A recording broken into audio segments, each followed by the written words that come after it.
Hello everyone, good morning and welcome to today's live session. I'm Lizzie from Mantenon Sustaining Now. Today is actually our last live session, so on behalf of myself, Claire, everyone at Mantenon Sustaining Now, we want to say a huge thank you to all of you for joining us over the past 10 weeks. We really hope you have learnt lots about our beautiful planet and how we can live sustainably with nature. We have absolutely loved delivering these sessions to you, but we may possibly be back at some point, so you'll have to keep checking in to see what we're up to. Just the first thing, we have a reminder feedback form that we would love for you guys to fill out. Just any feedback on how we can improve our sessions or what you would like to hear next time would be great, and I'll mention that again later on. I'd like to start by thanking our sponsors of this week, and that is Bewitched Yoga. They are holding sessions for children over the summer holiday. The practice is very beneficial for children's well-being and helping them to stay calm and stay centered. So, and of course, as well as being really good physical exercise. So please do check out their Facebook page for more info. If you have a question, as usual, please pop the question in the comments box, or if you'd like to say hello, and Anna, our moderator, will answer any questions that you have, and I will try and do some shout outs along the way too. So, shall we begin? I think we should. Here at Mantenon Sustaining Now, we love our planet, as I think you now know. We love finding out what we need to do to take care of it. How about you? I'm guessing you do, because that's why you're here and you want to learn lots about it. So first of all, I thought let's recap on the new words that I have been teaching you over the past few weeks. So let's go to the first session that I did, which was about the polar Arctic people. Can you remember that? The first word that we learnt was indigenous, which is all the people who are native to a particular region. And then we learnt about permafrost, which is that frozen solid layer of soil in the Arctic and Antarctic. And then we also learnt about biodiversity, which is all the animals and plants and living organisms in an area. And my next session was all about polar ecosystems. That word ecosystem, all the plants, animals, weather and environment interacting together to form an ecosystem. And then we have the flora, which is all the plants from an area, and fauna, which is all the animals from an area, and that lovely word, one of my favourite words, photosynthesis, which is the process in which plants make their own food. So today's topic is something, again, very important, and here comes the drum roll. It's plastic pollution. Very important, and I'm going to kick off straight away with a question for you. Okay, so here is the question, should be on your screen. What did scientists, sorry, I realise it's not on the screen, I'm going to click on for you. There we go. What did scientists recently discover in the Arctic snow that was quite shocking? Okay, was it 1, a dinosaur fossil, 2, a woolly mammoth bone, 3, microplastics, or 4, Arctic jewellery treasures? So please let me know in the comments what you think your answer is, and I will come back to that in a bit and see how you're getting on. Right, let's get going. So, you have all probably learnt a bit about plastics in school, but we're going to learn a bit more about it in detail today. So you're going to learn 3 new words and 3 main solutions to the plastic problem. Will you come one last time and go on an expedition with me today and be my scientific explorers? Great, amazing. Okay, let's get going. Did you know the month of July has been Plastic Free July? We've been celebrating that at Mantenon, and as we approach the end of July, this session is going to round everything up for you. So a very good first question to ask is, what is plastic? What is plastic? We are going to find out. So plastic is mainly a synthetic man-made material made from oil or fossil fuels. The organic oil is mixed with chemicals and then it's moulded into a certain shape to form a plastic. So here you can see that the oil is taken from the ground, the oil that has been there for millions of years. It's extracted out of the ground, it's moulded with other chemicals to form things like plastic bottles. But what was the first plastic? Well, it was a synthetic plastic called Bakelite, which was invented in 1906. And Bakelite was used to make things like telephones, radios and lamps. And then in the 1920s, it became really popular to make jewellery. And then a bit later on for polyester and nylon, which is the plastic that you find in your clothes today. So that became really popular a little bit later on. Now, plastic has only been around for just over 100 years, and today if you look around you, you will find plastic is everywhere, isn't it? It's from your toys to your drinks bottle, the crisp packets, clothes, toothbrushes, the list is endless. It's become so popular because it's mouldable, number one, which means that you can form it into any shape. It's durable because it's strong and it lasts quite a long time. And it's also a cheap, easy material to produce. It's disposable and can be used just once and then thrown away.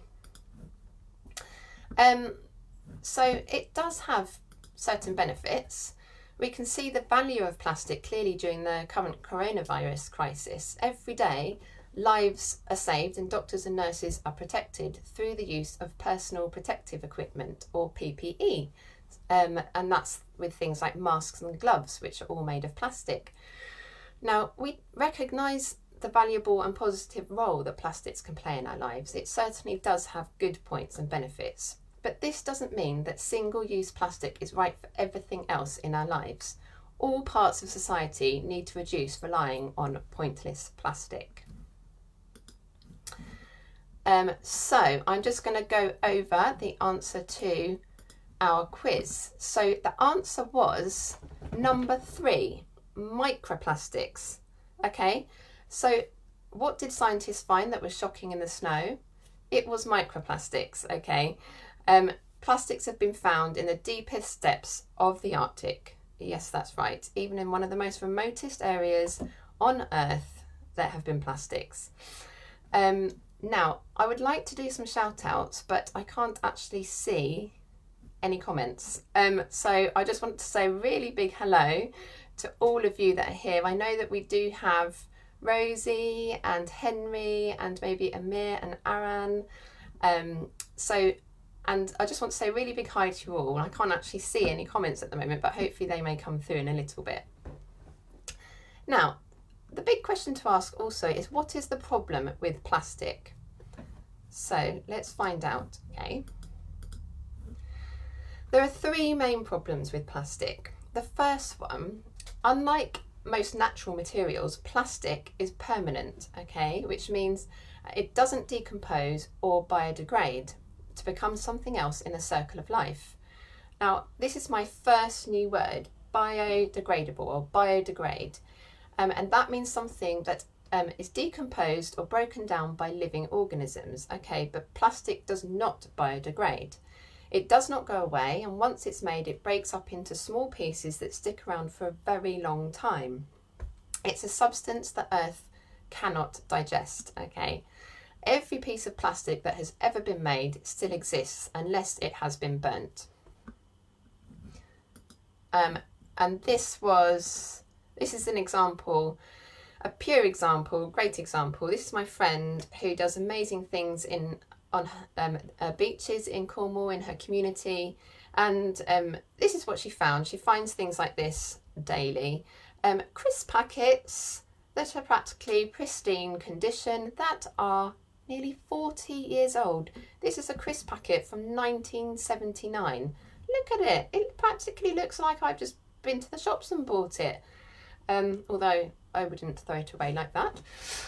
But yeah, practically great, amazing condition, and it's 40 years old. So you can see that it does not biodegrade at all. The second problem is that we keep making new plastics. I wish we would stop doing that. Why do we keep doing this? The human population has developed a disposable throwaway product to go with our busy lifestyles. In fact, it's estimated that 50% of plastics are only used once before being thrown away. The trouble started when plastic went from being a valuable material to something we overused and overproduced without a thought of what would happen to it once it was thrown away. And the way countries are run by our governments is called a linear economy, where we take and we make and we use our natural resources and then we finally just waste them. We waste our natural resources. We need to make it a circular economy. I know this sounds very grown up. I will go into it a bit more later. But we need to make a circular economy where our natural resources are being used for longer, and then we can reuse and recycle them to prevent waste. So you can see in this image, let me just take me off for 1 second. You can see here that we take, we make, we use our natural resources, and then we just waste them. Okay, and this is just not cool, is it? Now, the third problem is our attitude, behaviour and habit towards plastic. Single-use disposable plastic, they're popular because they're easy to make and they're cheap to produce. And we accepted this new way of living with plastics, which meant the demand for plastics from us increased. But we need to change our throwaway attitude, don't we, and our buying habits. It's not cool to carry on just buying cheap disposable items that are just thrown away and littered after one use. We need to, you've probably heard of these, we need to rethink, refuse, reduce, reuse and recycle.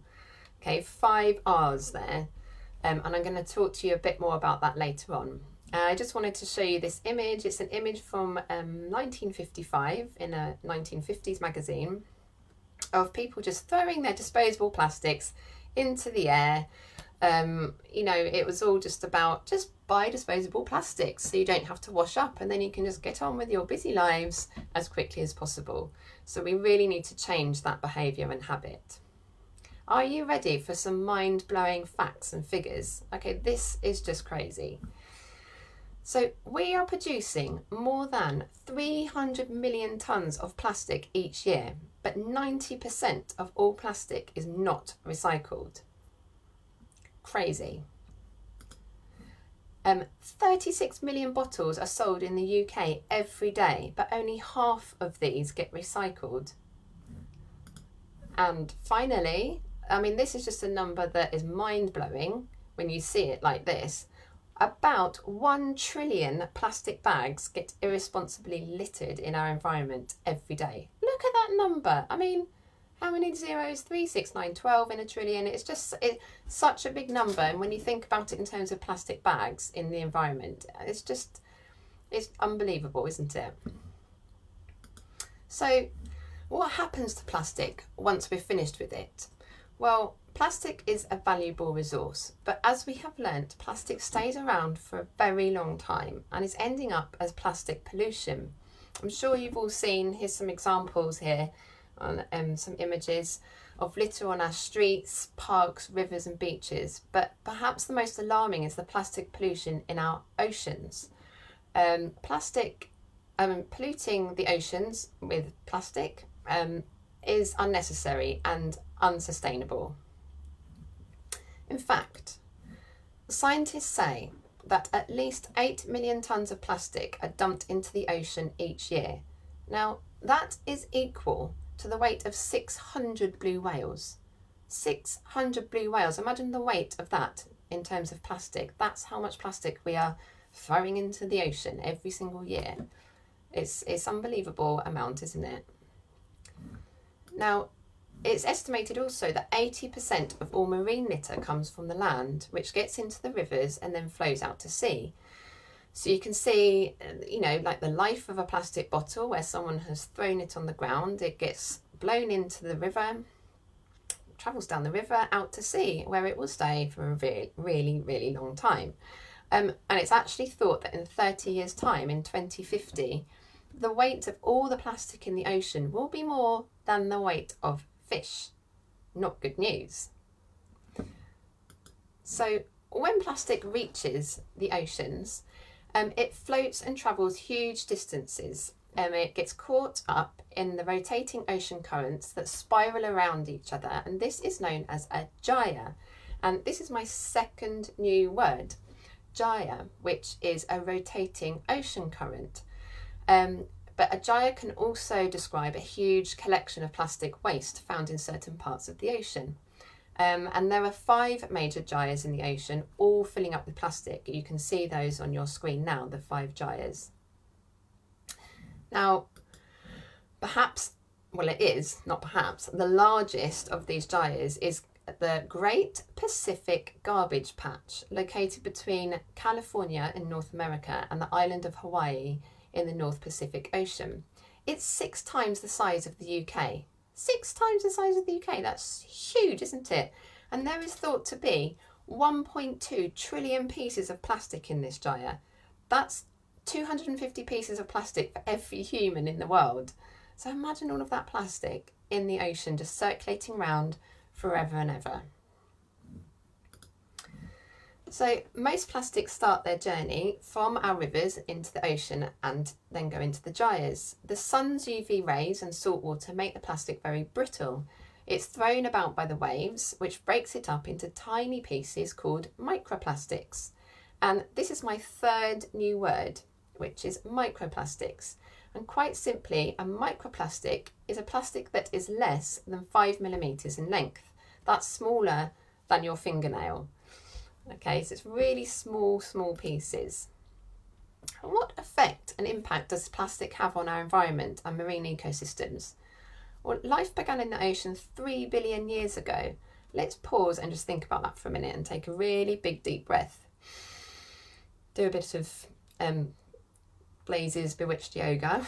Big deep breath. 70% of the oxygen we breathe is produced by marine plants such as algae and plankton through photosynthesis. Remember that special word. Today, plastic poses a horrible threat to all levels of marine ecosystems.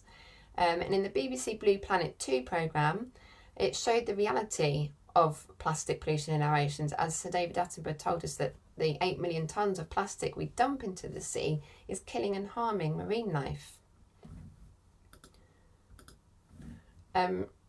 So these tiny microplastics are entering the marine food chain at the base of the entire marine food web through plankton. Do you remember this from my polar ecosystems session a few weeks ago? Even the tiny plankton and krill in the oceans are eating microplastics. So the small fish mistake floating pieces of microplastic at the sea surface for life-giving plankton. They eat it, they can't digest the plastic, and so the plastic is then passed up the food chain to larger fish and marine mammals, and actually eventually into us, into humans. So a few more facts and figures for you.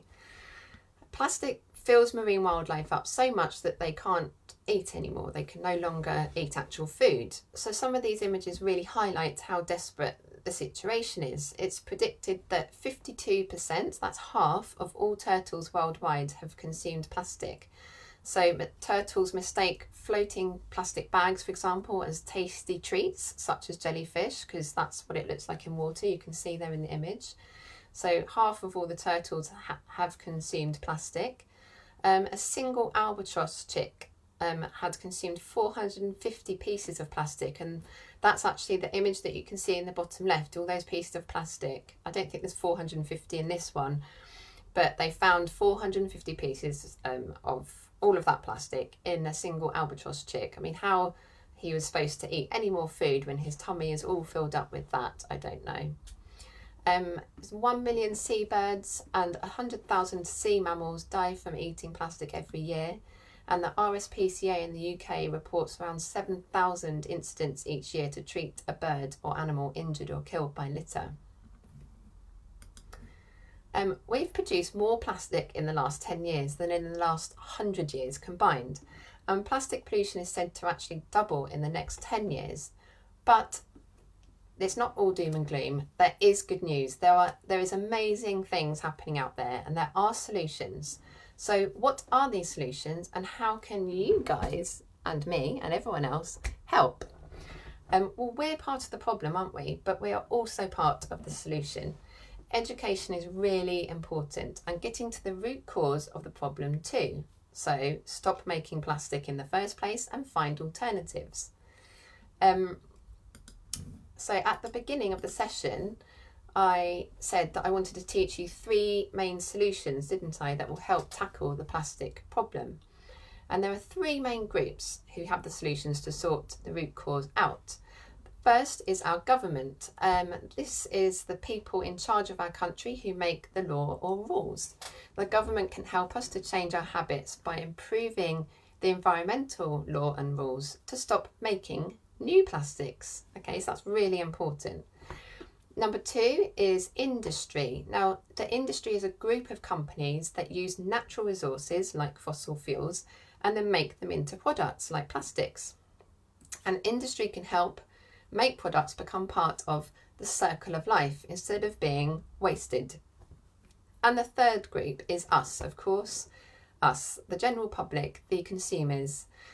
We need the education and awareness so all of us and future generations can live sustainably and in harmony with nature. So let me give you some good examples and good news stories about how these groups are helping, and then also what you can do to help. So for example, the government. Okay, the UK government want to eliminate plastic waste by the end of 2042. Okay, yes, that's 22 years away, but it's a good start. And a lot of countries are now banning single-use plastic products. In the UK, we have already banned plastic straws and cotton buds. The UK government are also planning to introduce, now this is really good, it's called a deposit return scheme for drinks cans and bottles. Now I'm going to describe what that means. So this is how it works. You buy a bottle of water and then you drink the water, but you only borrow the bottle. Okay, so you pay a little bit of money for the actual bottle itself. And then you get that money back when you return the bottle, and the bottle gets recycled and reused. So the bottle itself it's not throwaway anymore, is it? Because it actually has value to it because you've paid a bit of money for it. So our attitude towards it will change. And this scheme does work, okay, because in Norway, where they've been using this scheme, Norway has seen 96% of all plastic bottles returned. So imagine that in the UK with those 36 million bottles that are sold every day. If we can get 96% of all of those bottles returned, that would save so much waste, wouldn't it? And the government have also started the plastic packaging tax. So for example, a plastic bottle, if it has less than 30% recycled plastic, then the manufacturers who made the bottle have to pay the government more money. So hopefully this will increase a more sustainable plastic packaging such as bioplastics, because I don't think manufacturers are going to want to pay the government any more money, are they? So how can you help this situation with the government? Well, maybe you could, I think you could, because you're all very clever. You can create or write something about plastic pollution and why it is important to you. You can share it with your family and friends and share what you've learned, or you can send it to your local MP or our Prime Minister, or even the big supermarkets and companies. You can tell them things like how they need to change environmental rules to stop single-use plastic. You could tell them to charge companies more money for making new plastic, or tell the supermarkets about the amazing deposit return scheme idea that they should use. We've got a template letter in our Cryosphere fun book that you can download, and then you can use that letter to write to your MP or the Prime Minister. And this here is an example of some artwork we actually created at Mantenon with a primary school, where we collected thousands of milk bottle and plastic bottle lids and then made it into a really lovely mural for one of their walls outside. So you can do something like that, but on a smaller scale. So really have fun with it. Now the second group is industry. So what do they do? So this deposit return scheme will help the plastic industry go from a linear to a circular economy. So it does sound really, really grown up, doesn't it, this? But what it means is that it will keep valuable natural resources like fossil fuels in use for longer. And they won't be thrown away just after one use. Think of it like the circle of life in The Lion King, where everything is connected. Okay, don't make me sing it. Don't make me sing it. I love that song so much. I'm not going to sing it, but think of it like that. And the industry is improving alternatives as well, such as bioplastics. So bioplastics are made from natural resources such as corn or potatoes. But this still needs a little bit of work, but they are potentially a really good alternative. At the moment, they only take up 1% of plastics produced, but they are getting there. And here on the slide that you can see that at the moment we have this linear economy, which is going in a straight line. It's no good for anyone. Everything is wasted. And we want to see this circular economy where everything is together in the circle of life, so nothing is wasted at all. So what can you do to help the industry section? Well, reducing plastic use is the biggest thing everyone can do to prevent new plastics being made. So the first thing you can do is say no to single-use plastic. Plastic bottles, food packaging and containers, cotton buds, takeaway coffee cups, plastic straws, plastic bags. Refuse it and say no to it, because they are made from fossil fuels, aren't they? And they have been made into plastic and they will be here forever. And only a tiny % of them are recycled, and they pollute our oceans, kill the animals and enter our food chain. So why we keep producing them, I don't know. We need to refuse it and say no. Instead, we need to use reusable products like my bottle of water, my reusable bottle of water, which I don't go anywhere without, as my family and friends will know. Your mummies and daddies and carers need a reusable coffee cup. I have my reusable straw, which you can take to places. I have my reusable shopping bag, instead of using one of those trillion plastic bags. And then, of course, what everyone needs today is a reusable face mask. No plastic ones. Oh, it fell off my ear. We need these ones. We need reusable face masks instead of using the disposable plastic ones. So that's a really good place to start, isn't it? Now let's go to my third one. And the third solution is us, isn't it? So, and this is all about educating ourselves.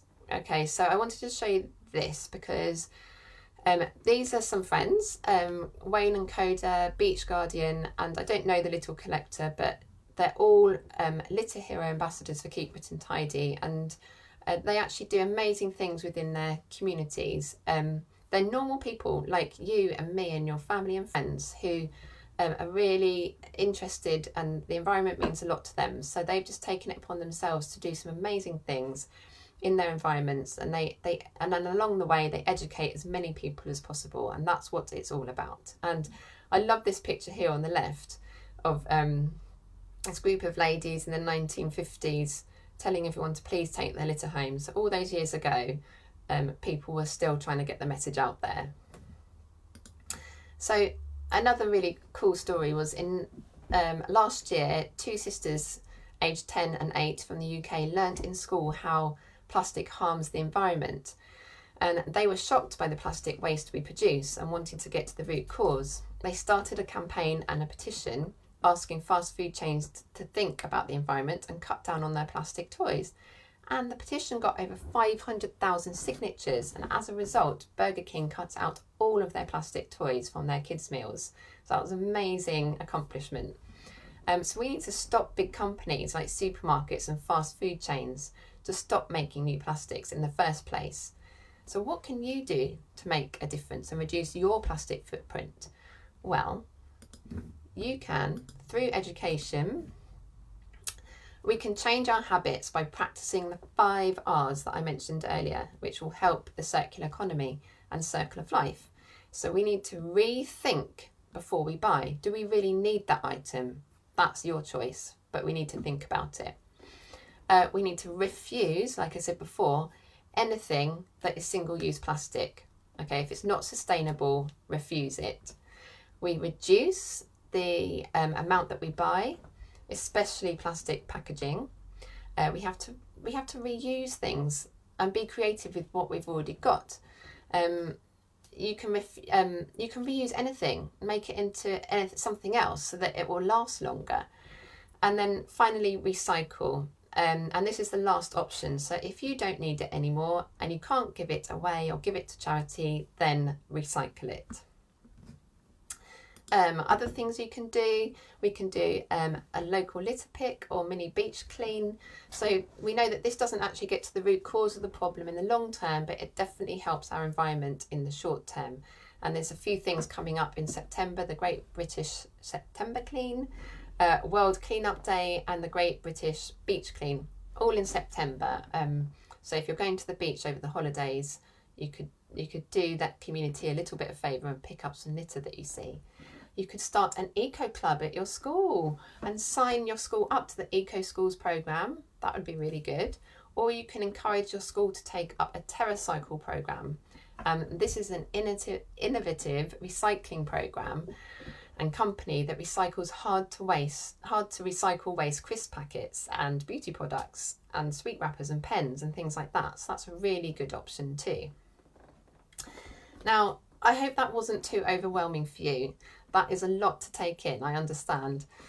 And I don't expect you to remember all of that. You can rewatch it to remind yourself. But what I really hope is that I've made you aware of the situation and inspired you to go out there and do something about it.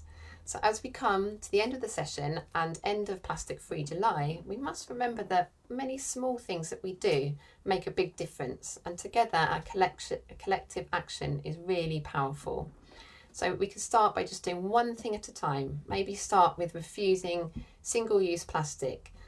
Use a reusable water bottle or shopping bag, and that will form a habit, and then you can move on to the next thing.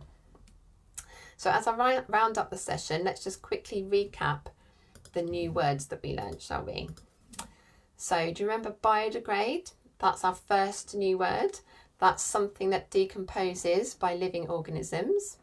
And then Jaya, the second new word, rotating ocean currents and huge areas in the sea filled with plastic. And then number 3, microplastics, which are small pieces of plastic less than 5 millimeters, smaller than your fingernail. Okay, and let's remind ourselves of those 3 important groups that can help the solutions and the problem: the government, the industry, and us.